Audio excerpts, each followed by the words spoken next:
Hello, viewers. Welcome to this show on British elections by Tracks. अभी जुलाई के महीने में ब्रिटेन में इलेक्शंस हुए हैं और उसमें जो लेबर पार्टी है उसने बुरे तरीके से कंजर्वेटिव्स को हरा दिया। बल्कि ये कहा जा रहा है कि ये जो कंजर्वेटिव्स की परफॉर्मेंस है ये 200 साल में वर्स्ट तरीन परफॉर्मेंस है। तो ये जो ब्रिटिश इलेक्शंस हैं इसकी एक एनालिसिस के लिए मैंने आज अपने शो में इनवाइट किया है दानियाल जाहिद को। Daniyal, welcome. Thank you sir. तो दानियाल, ज़रा ओवरव्यू पहले ज़रा दे दें इस इलेक्शंस का, ये कब हुए और इसमें क्या रिजल्ट्स रहे हैं।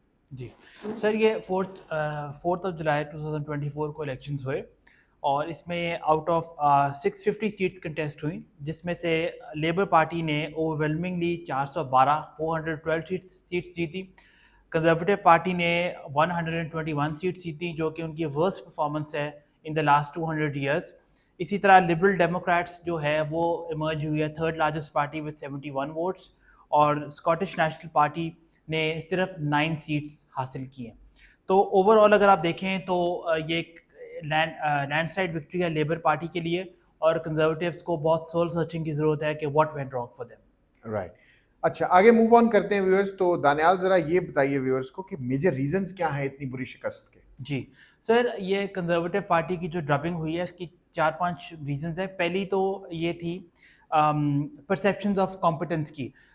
Last 10 conservative party last 14 years में पावर में थी, और लास्ट 10 ईयर्स में दे change 5 different prime ministers. Obviously जब प्राइम मिनिस्टर चेंज होता है तो गवर्नमेंट चेंज हो जाती है। इसके साथ जो कंजर्वेटिव पार्टी है उनमें एलिगेशंस बहुत लगने लग गई थी, करप्शन की, ब्रेग्जिट में लॉकडाउन की इश्यूज होने लग गए थे, फिर कुछ स्कैंडल्स हुए जो कि सामने आए, और ऑब्वियसली फिर एक लीडरशिप टसल भी चल रहा था जिसकी वजह से कंजर्वेटिव पार्टी को बहुत धचका पहुंचा। Third, इनक्यूबेंसी factor. 14 ईयर्स से एक पार्टी अगर पावर में होती है तो जितनी मर्जी उसकी अच्छी परफॉर्मेंस हो, people tend to get fed up of it, और कंजर्वेटिव पार्टी के साथ भी ऐसा ही हुआ जो इलेक्शंस में नजर आया। और fourth factor, cost of living भी सुना हाई हुई थी। जी सर, और एनएचएस में भी सिस्टम था, इकोनॉमिक एनएचएस के अंदर भी प्रॉब्लम्स थी। बिल्कुल, इकोनॉमिक परफॉर्मेंस भी कंजर्वेटिव पार्टी की एंड में बहुत ख़राब हो गई थी। इंटरेस्ट रेट बहुत बढ़ गया था, कॉस्ट ऑफ बिजनेस इंक्रीज कर दिया था, और एनएचएस जो कि नेशनल हेल्थ सर्विसेज है ब्रिटेन की, जो कि वर्ल्ड फेमस है, उनकी वेटिंग लाइन्स बहुत बढ़ गई थी। वो ऑफर तो फ्री सर्विसेज कर रही थी, बट पेशेंट को बहुत इश्यूज आने लग गए थे, जिसकी वजह से एक जनरल एप्रीहेंशन हो गया उनकी परफॉर्मेंस का। और चौथा सर, ऋषि सुनक जो कि ब्रिटेन के first ever south Asian prime minister थे, उन पे बहुत एलिगेशन लग रही थी। वो अपने आप को एक लीडर मनवा नहीं सके। वो खुद इमिग्रेंट थे, तो उन्होंने बहुत कॉन्ट्रोवर्शियल पॉलिसीज अडॉप्ट की, जिस तरह की एक पॉलिसी ये थी कि जो इमिग्रेंट्स आएंगे उनको उसने रवांडा भेजने का ऐलान किया। अब this did not sit well with the general population. ऐलान कर दिया कि इमिग्रेंट्स सब आएंगे तो मैं रवांडा भेजूंगा, या कोई सिर्फ एक शो किया इंटेंशन? नहीं सर, उसने पॉलिसी बिल्कुल बना दी थी, वो इम्प्लीमेंट होना रह गई थी। तो ये इमिग्रेंट्स और जनरल ब्रिटिश पॉपुलेशन में this did not go well, क्योंकि आप एक इमिग्रेंट हो के इमिग्रेंट के साथ ऐसी जब एक्टिविटी कर रहे हैं तो दिस डजंट वेल।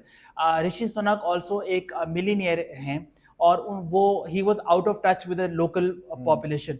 उनको शायद नहीं पता था कि जो normal day cost of living expenses है वो बढ़ गए।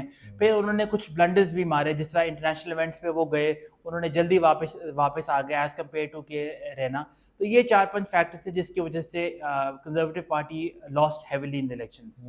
Okay, thank you. अच्छा दानियाल, आगे मूव करते हैं। तो should we say is this loveless landslide? This concept is been propagated कि ये लवलेस विक्ट्री है, और इसकी वजह ये है कि इस इलेक्शन में ऑल्दो लेबर को वोट पड़ा, बट इसमें वोटर टर्नआउट 60% थी, which is very few, very less from British standards. British standard से कम थी। इवन 2019 के लिहाज से ये जो है टर्नआउट कम थी। दूसरा सर, एक सरप्राइजिंग बात आपको लगेगी कि लेबर को सिर्फ 35% ऑफ द टोटल वोट पड़ा है। ऑल्दो सीट 64% वो ले गए, 35% पड़ा है। इसकी रीज़न ये थी कि ब्रिटेन में जो होता है first pass the post system होता है, जिसमें एक एब्सोल्यूट मेजॉरिटी के लिहाज से सीट्स नहीं मिलती, बट आपका सिंपल प्लुरैलिटी के लिहाज से सीट्स मिलती हैं। तो इट्स नॉट नेसेसरी कि आपको हाईएस्ट नंबर ऑफ वोट्स पड़ें, बट जितने भी वोट्स पड़े हैं उसके मुताबिक लेबर इलेक्शन जीत गए।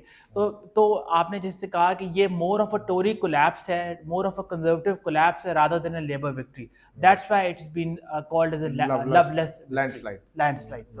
अच्छा, ज़रा गाज़ा फैक्टर भी बताएँ, उसने कोई प्ले किया रोल इसमें? गाज़ा फैक्टर ने बहुत इंपॉर्टेंट रोल प्ले किया है। कुछ लेबर हैवीवेट्स जो हैं वो प्रो गाज़ा कैंडिडेट से हार गए हैं। जहाँ मुस्लिम पॉपुलेशन बहुत ज़्यादा थी, वहाँ लेबर का वोट 19% गिरा है। इसका मतलब इसकी रीज़न ये है कि लेबर ने जो सीज़ लेबर का फायर या कंज़र्वेटिव का? लेबर का ओके, लेबर लेबर का, का ओके। कंजर्वेटिव तो हारी हाँ वैसे यार, ही है, लेकिन आप लेबर बता रहे हैं कि वो कोई ऐसे जो थे, उनको लेबर को भी हिट हुआ है। लेबर को भी हिट हुआ है। इसमें ये था कि लेबर ने ये स्टांस लिया था कि सीज़ फायर डिक्लेयर हो गाज़ा में, बट बहुत लेट लिया था। तो पब्लिक परसेप्शन उस टाइम तक बहुत बिगड़ चुका था लेबर के अगेंस्ट। तो लेबर को भी ये बात का पता था कि शायद मुस्लिम सीट्स पे उनको वोट नहीं मिले, इसलिए अब इलेक्शंस के बाद जो ब्रिटेन के नए प्राइम मिनिस्टर हैं कैरी स्टारमर, उन्होंने रीच आउट किया है मुस्लिम्स को ये एक गाज़ा वाला फैक्टर को ओवरराइड करने के लिए। हुँ, हुँ।